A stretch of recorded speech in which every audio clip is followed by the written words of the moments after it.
Drupal Pupils, the most Drupally Pupilly place on the planet. Welcome to Drupal Pupils. Join us as we bring together avid Drupal enthusiasts in a laid-back fireside setting. Today's show is proudly sponsored by Cypress, your one-stop Drupal shop, where expertise meets innovation, and AcroCommerce, a digital commerce agency that leverages the power of Drupal to conquer B2B's most complex e-commerce challenges. Whether you're new to Drupal or fine-tuning your mastery, this is the place to be. So sit back, tune in, and please feel free to comment with any questions we might have missed along the way. Thank you. All right, André Angelantoni, thank you for joining Drupal Pupils today. I understand you're here to show a demo, but first let's get into kind of your background, how you ended up in Drupal, and your history. So you're originally from Canada. What about your upbringing influenced your career in Drupal? I'm not sure it's anything particularly about my upbringing. It's just that I do distinctly remember the whole process that I went through back in 2007. I was looking at all the possible projects that I could get involved with. And back then there was Joomla and there was Plone, there was Drupal, there were a bunch of other ones. I guess there was WordPress as well. So for some reason it didn't come up for me. WordPress at that time, actually I don't even remember if WordPress was around, probably was, but it just didn't occur to me like a tool for businesses, so to speak. And so when I looked at the way that the technology was organized around Drupal, and when I looked at the community, it just seemed like a no-brainer to me. It beat the other projects. And I think that time has proven that decision to be correct. We're making, I think, really solid technical decisions, especially with the move to the Symfony core and getting off the island, and the new mechanism that we have for upgrading sites. We're putting effort in the right places. A couple things I wish we moved a little faster on, but you can't have everything. I think we're still doing most of the things pretty well. Cool, that's awesome. Well, excited to get into your history in Drupal here in a second. So you're from Canada, but then you eventually moved to California. Tell us about that move. Oh yeah, so I grew up in Canada, and then I moved to California in 1999 to start my own .bomb, which bombed. And it was just impossible. I'd raised a bit of money, and then it was impossible to raise more once the market fell out underneath me. So laid off everyone and licked my wounds for a little bit, and then a few years later decided to get back into Drupal, or get into Drupal back into the content management space. The startup was actually this really cool content management system that was well ahead of its time. And we're only now with single directory components and web components and things like that, starting to do some of the things that we were able to do back then. It was using a technology that is going to sound strange to some people, but it was called web objects. And it was by Steve Jobs' company. And the two crown jewels of his company were Next Step, which is now Mac OS, and web objects. Once he stopped making hardware, those were the two best things. And so that really paved the way for how to use object-oriented programming in a really broad way. And of course, like I said, now I'm using Mac OS, and so are millions of other people. But this Mac OS is actually Next Step, which he designed in the 90s. Wow, so everything's kind of come full circle for you in a way.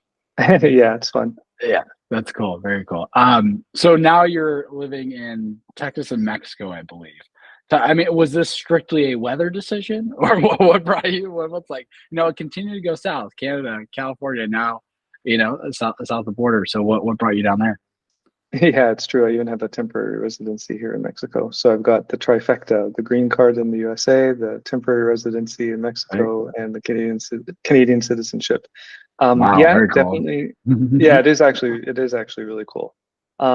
It is definitely the weather. I look at you folks right now, because where are we now? Middle of January, and I look outside my window and I see palm trees, and it's going to hit maybe 78, possibly 80 degrees today. And so I'm on the hunt for some land. I'm going to build a house here, and you can do that actually for a pretty reasonable amount of money, which is not necessarily the case up anywhere else in North America. And then you can do it out of cash flow instead of getting saddled with a 15 or 20-year mortgage. That's awesome. So Cool. Well, congrats on the beautiful weather year round. Thank you. That's something to be happy about. Cool. So let's get into your history in Drupal. You kind of mentioned a little bit. You started in '07, around that time, and you've held roles at CBS, Tesla, Robert Half, DocuSign. Kind of briefly explain those roles, because that's there's that companies that mostly everyone should know or will know. Yeah, so generally I've been either a senior developer or a team lead or a senior architect on each of these. And yeah, so that was actually really great because that was all these roles, and I'm a project-based person, and so I'm not an employee there, so I come in for the project, I leave, that whole kind of thing. And so the decision to go to Drupal led directly to that because larger companies were using it. So that was part of the validation that the decision was correct. And then, of course, I think we're going even more enterprisey, even though we're doing some things like doing the project browser and some automatic updates, which aren't necessarily things that you would see in an enterprise solution. And I think those are still necessary. I'm happy that we're doing those things, but Drupal is clearly going more towards the enterprise. And with Tesla, let's see, what can I share in a public interview? Let's just say they chose Drupal for the traditional reasons why one might choose Drupal. Makes sense. Yeah. And they had Adobe Experience Manager in-house at the time. And so the project we had 11 months to get off of Adobe Experience Manager and get everything into Drupal. We launched with 37 languages using a global delivery network, which is a kind of like a content delivery network, but it's for languages. And it was a really fun project because Layout Builder was relatively new at the time, so we had to really do a deep dive to understand what were the strengths, drawbacks of Layout Builder. And so I made two presentations on it, one at DrupalCon in I think 2020 it was, and then a second one at BadCamp. And so it's part 1 and part 2, and it really describes what you have to look out for in an enterprise solution when you're using Layout Builder. So maybe we can include links for that in the show notes. Yeah, that'd be great. I think people will be really interested in that. You mentioned BadCamp. I think you also organize BadCamp as well, right, in the Bay Area. Yeah, well, I'm on the team. I'm not going to say I organize it. No, yeah, part of the team. Yes, part of the team. Yes. Cool. Yeah, and that is coming up, right? I think if people are interested, that's coming up in the next couple of months. I think, correct? Well, yeah, we're doing a hackathon this year. So actually, likely we're going to do 2 things. We're going to do the hackathon, which is going to be in a few months. And so definitely encourage anyone who wants to hack and be part of a fun hackathon to come up to the Bay Area. And it's an opportunity for all of us to get in person again, which is just so great after all this virtual Zooming for a few years. So it's another opportunity to do that. And then we're looking at going back to the traditional mechanism that we've always had, which is speakers and fun party night. BadCamp has a good reputation for Saturday night parties and whatnot. So, and I was always helping with the Saturday night party. So a lot of the events that happened after hours, I enjoyed making sure those all happened. That's awesome. Got to make sure people have fun. So I like that. That's awesome. Well, that's where the connections happen, right? It's exactly. Connect when you're sitting beside one person, but it's going to be only one person, and it's inside of a classroom setting, but this is outside on a mountain, and the rolling hills of Oakland. I don't know if you were there for that year with the Japanese lanterns and the I was not, but that ramen sounds awesome. soup that we were cooking at night. Oh, that sounds awesome. Yeah, that's where the real connections happen. No, that definitely tracks. It definitely hits. Cool. You also maintain Layout Builder Kit, and then you're working on releasing a campaign kit. Tell us about that. So Layout Builder Kit was an early module, and it contains a few standard kind of components, like a rich text element, rich text component, a image component where you can have an image and text on either the side or underneath, that kind of thing. So it was an early module. It has only a few installations, maybe I don't know if it's cracked 200 or something like that. But it's a very simple set of components, and I'm looking at upgrading them to use single directory components now. So there's probably going to be a new version using SDC. So that's one thing. And right now there's so much competition for layout builder systems and components. And on my LinkedIn, because I'm in the middle of, for a client, I'm in the middle of making a recommendation for them of what I think that they should do going for the next 2 years, sort of thing, about what the best system is. Is it plain layout builder? Is it layout builder plus bootstrap and paragraphs and blah, blah, blah, all that kind of stuff. And I think I counted something like, gosh, it's easily 18, maybe even 20 different ways of building a page. So go to my layout builder, or sorry, go to my LinkedIn profile, and I have them all listed out alphabetically. It's huge. So anyway, there's that. That's layout builder kit. And then campaign kit is a project I started to be able to create systems where you could create membership campaigns. Primarily, it would be for nonprofits. Yes. And you have a page where you can say, I want to sign up for custom amount of money, or $5 or $20 or so on, and that stuff. And then it was integrated with Stripe. It needs just a little bit of effort to put it over the edge, so that and I need some people to want to use it, and I haven't necessarily put that work in yet to find those people.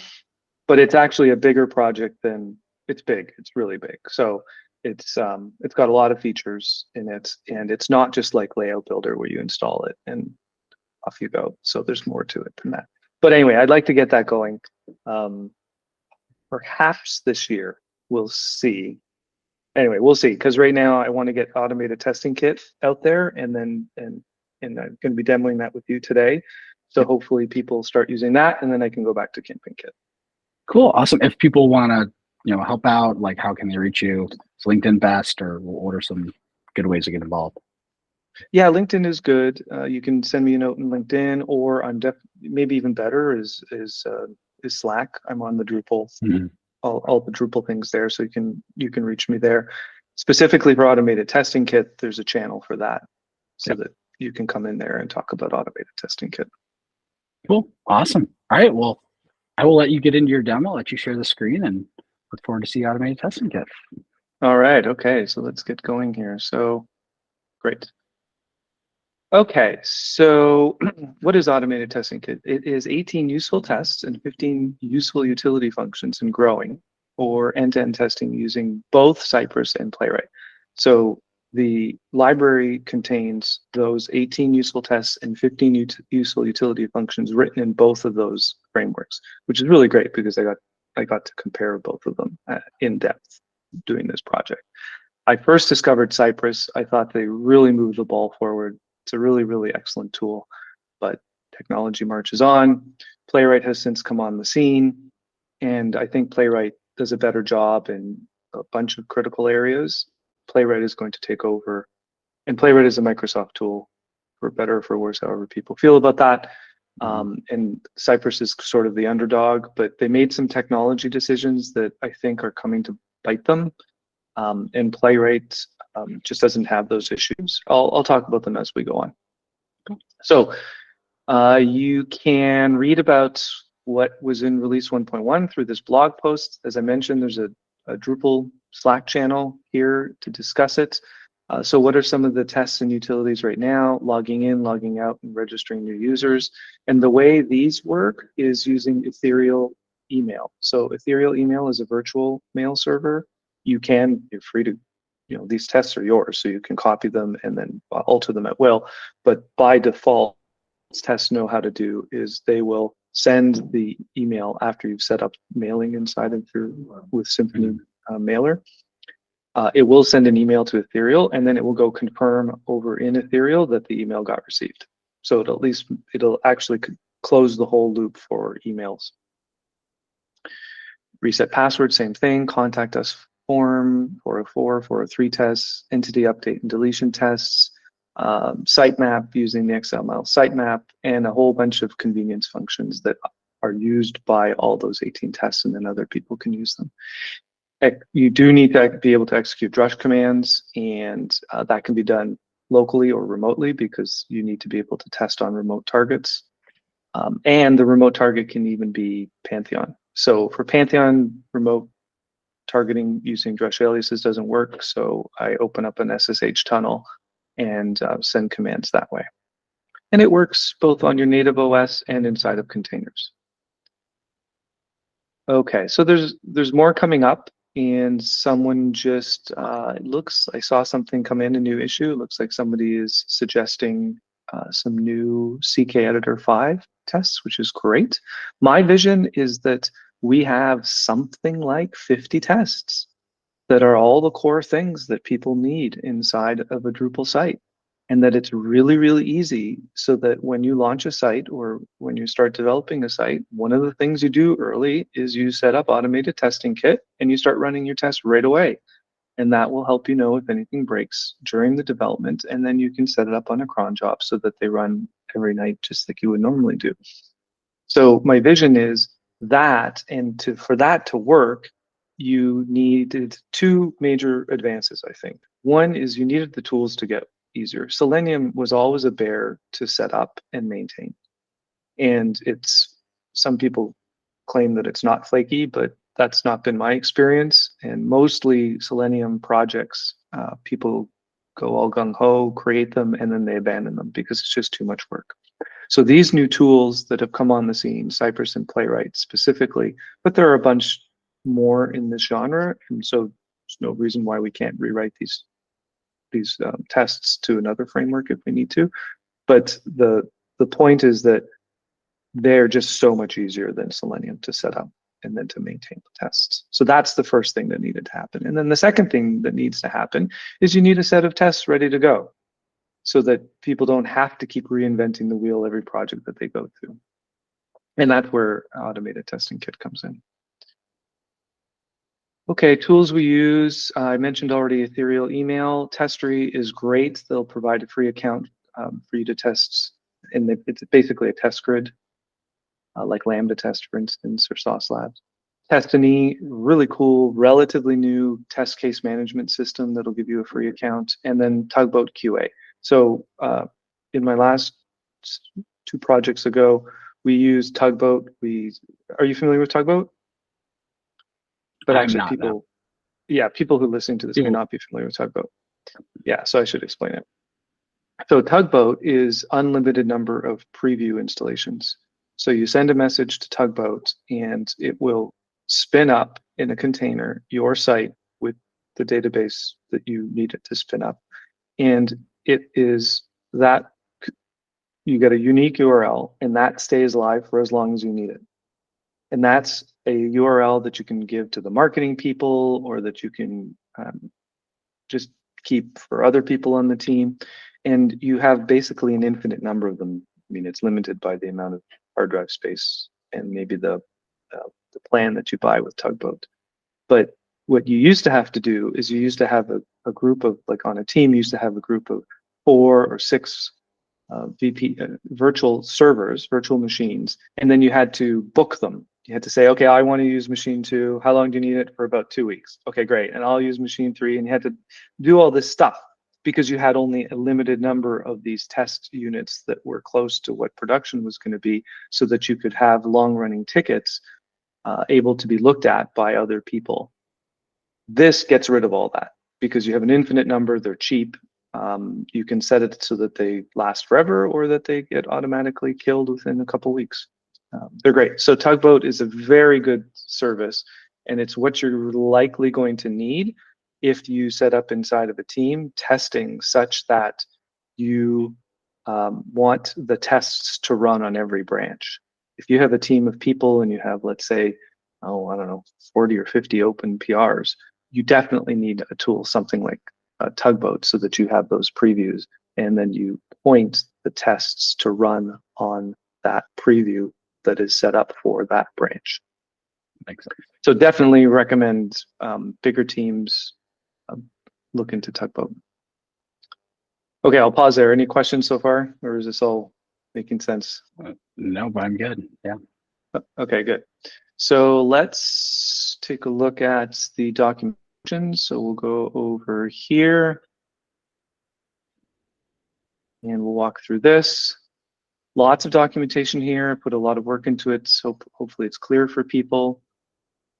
And it's for setting up both of the frameworks. Let's go to, and what I'm going to do here is I'm going to point out learning resources. If people are curious and they're at the beginning of making a choice between Cypress and Playwright, I have looked at every blog post and every video that I could find on the internet, and I have listed them here. So I'm saving everyone tons of time. If you want to know, and like you see things like Clash of the Titans, Cypress versus Playwright, okay? You will get if you watch all these, you will get a really clear idea of what's different between the two systems. Why do I recommend Playwright over Cypress? Number one is Cypress introduces a system. I won't get into the details of it. They do things in a non-standard way. It's interesting, and I can see it was worth trying, but I don't think it actually necessarily worked. And so that means that when a new person comes on board, they have to learn all these funky new techniques. They can't just use everything that they've learned before. Simple things like trapping an error don't work in Cypress. Debugging like you would normally consider it working doesn't work in Cypress, because what it does is it queues up the commands and then it runs the queue later. So you have to figure out when to actually insert your debug statement or your thing like that. Yes, you eventually get to learn it. So I'm not saying this is impossible. Everyone's capable of learning it. But it just seems to me that Cypress is full of stupid knowledge. I don't remember who invented that term, but I love it because computers in general are full of stupid knowledge. Knowledge that you shouldn't have to know. It's stupid that you have to know it, but if you don't know it, you can't get your work done. So Cypress has a lot of that. Again, I want to honor them for what they did. They really showed how it can be much easier to do end-to-end testing, but Playwright just doesn't have any of that. On top of that, Playwright is 3 to 5 times faster, sometimes even 10 times faster. The integration, which I'm going to show people in Visual Studio Code, is top-notch, and it's much easier to do the debugging cycle with Playwright. And they're faster on the issue queues, answering the questions. I think Cypress is just overwhelmed with the bugs. They don't have a big enough team, and they don't get back to you quickly enough when there's a bug. And if you're inside of a team that needs to launch something, and you need a full suite of tests in order for you to launch, that's kind of a big deal. And so you do your best, but you know, if you haven't heard back in 3 months and you've nudged and bumped, and you know, it's just a pain in the ass. So all in all, I think that this is why I say Playwright will continue to grow quickly in market share. Okay, full installation. We're not going to go through that. Well, maybe I'll just show a little bit of it. It does have some requirements. All of these can be ripped out. You don't have to use them. It does need Drush. QA accounts is a way to set up QA specific QA accounts, because often the QA team needs to set up the target server in just such a way for a test to particularly work. And often you don't want to give them necessarily administrator rights on production and so on. So you can lock down the accounts that they get, give them enough permissions for what they need, and no more. Symphony Mailer, that's to send out emails. Web form, we know about that. XML sitemap, we know about that. And default content, that's in order to import the 404 error page. Okay, so I am in the middle of setting up a recipe for this, and it's pretty close to being complete. It just needs one thing that's actually missing in the recipe structure, which is being able to accept user input, but I'm going to probably still release the recipes even without that. It still will dramatically cut down on the configuration instead of going through this page. So look for a recipe probably within the next couple weeks. Very cool. Okay. Then I describe the support files that are needed. Here, there's a setup script that will copy all the files from within the contributed module to their proper location, depending on whether it's Cypress or Playwright, helping you with that. There are config files for both tools. And we're going to keep on going. How do you run the tests? Gives you an example. It's pretty standard stuff. If you know either Cypress or Playwright, you can use one of these. Okay. Then there's a description of the functions. They're stored in the same file name so that you could, in theory, start Cypress and then switch to Playwright or vice versa. Exactly. You could run both of them. There's nothing stopping you from running tests on both. There are some limitations inside of Cypress that Playwright doesn't have. If your team hits those limitations, that might be a good reason why you might want to go to Playwright. And it's one of the reasons why people just go straight to Playwright, because it doesn't have the limitations. And it's specifically around being able to launch other tabs or other browsers. Playwright can handle multiple browsers and multiple tabs out of the box, whereas Cypress has real trouble with that. Yes, you can get around it. There are workarounds, but it's just one more thing in Cypress that you have to learn how to do. Mm-hmm. And then here are the tests. So the tests have, the titles have a certain structure, and that it's ATK, and then it's going to either have a CY for Cypress or a PW, and then it's going to have a number. And they're all grouped into, they're all grouped together. So let's take a look. Oh, okay. So there are some tags. A tag will have either smoke, alters DB, or skip. This is useful if you want to skip the ones that are going to go on a production site or something. Smoke tests are typically the ones that you need to run, and you need them to run within 15 minutes so that you can know if everything is working. Or you can put a skip. And then here are the categories that we have so far of tests. So each one of these will often have more than one test. This one doesn't, but definitely this one does. And then here they all are. It tells you what it depends on. So you can see the category, the tags, and the tags are critical so that you can choose exactly what tests you want to run. And you can still organize them in suites. You don't have to use tags. But if you do a really good job with your tagging, you don't have to physically move the tests within suites, which are often within specific folders. So tags get you somewhat out of the problem of having to move things around on the hard drive. Yeah. Okay, and then there's some known issues here. And now we're going to give a tour of, I have Playwright set up automatically right now. Or sorry, I had Playwright already set up from the demo I was giving earlier. So let's walk through that. So on the top level, you see the normal structure of a Drupal site. Here I've got the Cypress tests installed, and then the typical node modules folder. They're also, the node modules right now are currently set up to run Playwright tests, and it's typical for Playwright tests to exist inside of the test folder. Now, where did these tests come from? Well, they came from the module itself. When people run ATK setup, it will copy or link the tests that are sitting here inside of the contributed folder. Cypress for the Cypress tests and Playwright for the Playwright tests. So if I open this up, you'll see E to E, and then all these folders here are then copied or linked into tests. My estimation is that most people are just going to copy them because they're going to need to make changes. So here's a typical test inside of Playwright. Cypress looks pretty similar. At the very beginning, I put this in there. This helps with greps so that you can find specific tests, and it also helps with the reporting if you put the name of the test right at the very beginning. And then you've got your tags over here. So you can see this is one that alters the DB. It's considered a smoke test, and it's part of the category contact us. And its actual number is ATK PW 1050.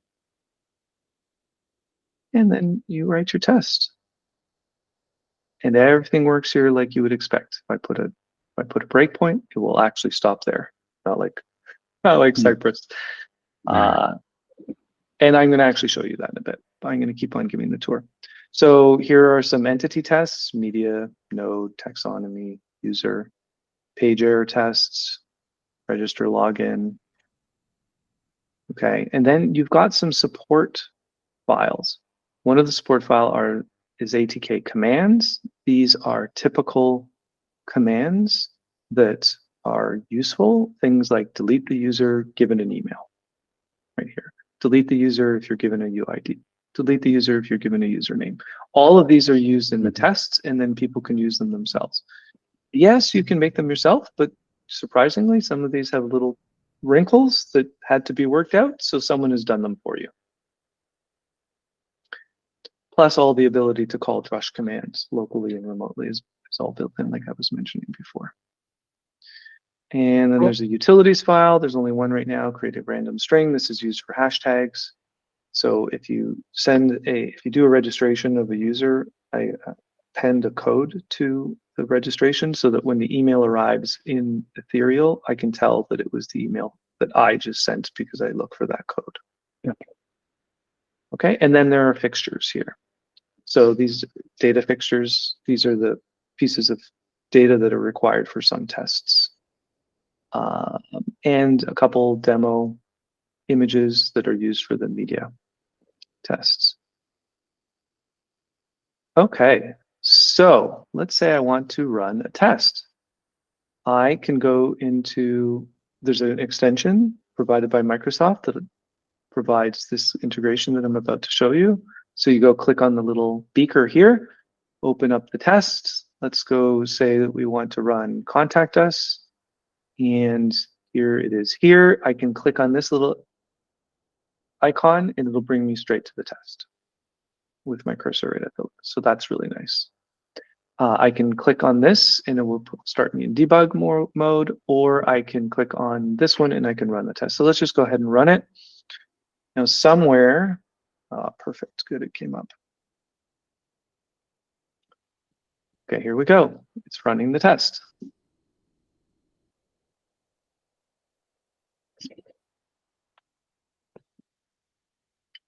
Okay, now I'm going over to Ethereal and boom, it found my email, and so I got a little green check mark. Very cool. There is Chromium right here. That's the hash code I was telling you about that it's looking for. Now, did you see how fast that was? Yeah, that was really fast. Yeah. That's really fast. Yeah. Okay, that's about 5 times faster than Cypress. Other tests are, well, I would say 3 to 5 times faster than Cypress. So the debug cycle with Playwright is much faster. So let's go here and see what it looks like running the tests.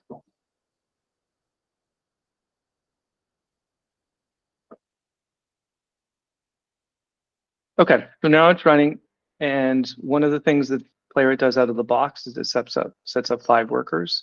Cypress, you need to do a dashboard kind of mechanism for them to do that. Or there's a plugin now that Gleb Babmutov has created that makes that easier, but it's a plugin now, as opposed to what Playwright has, which is just built in. Okay, so now it's running them. And sometimes it's going to fail, but that's okay, because that was designed to fail. This is actually looking for an existing user that's not going to exist, but I needed to make sure that it wasn't already there, so I just cancel it by default. You could probably make that a smoother test and get rid of that. Maybe I'll do that in the future. But anyway, it catches the error and it nicely goes on. So now it is running in the background, nice and quickly. Okay, it looks like I did not clean up. Yeah, I didn't clean up something here. I was doing some testing, but that's okay. You get to see what it looks like when there's an exception.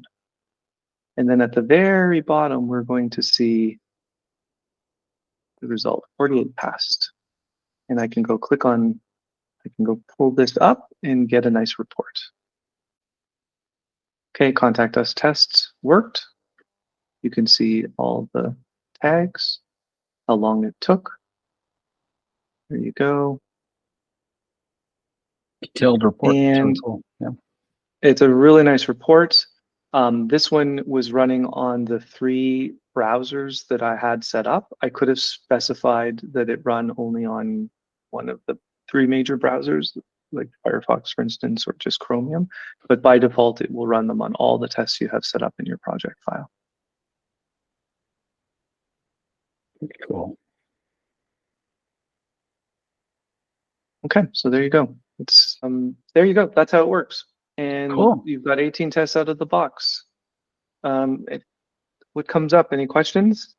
No, awesome, Andre. Yeah, I encourage people if they have questions when this episode gets posted on YouTube and LinkedIn to put your questions in the comments for Andre. I think that'd be really cool.